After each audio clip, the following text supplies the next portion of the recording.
Compound blur. You can find the compound blur here on the library, filters, blur, compound blur. Compound blur needs a map to create its blur.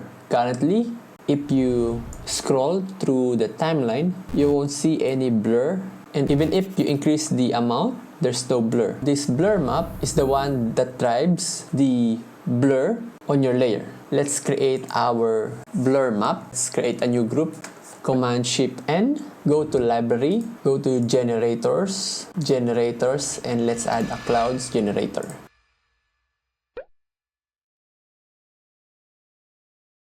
And then go to compound blur, then drag this clouds generator here on the blur map.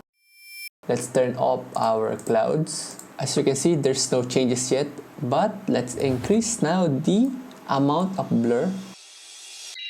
You can see there's some spots or some blur on our layer. Here on the compound blur, we are now currently using the luminance, which means only the visible or the white part of this clouds generator will be used to drive the blur on our layer. If we invert the map, it will select the darkest area, use it as a blur. There's also other one. You can also use the alpha. Currently, we are on the invert map. That's why there's no blur visible. But if we uncheck that, you can see that the layer is fully covered because of the clouds alpha. You can also select a green, blue, and red. Let's go back to luminance. You can also turn up the horizontal blur so that only the vertical blur is visible on the layer.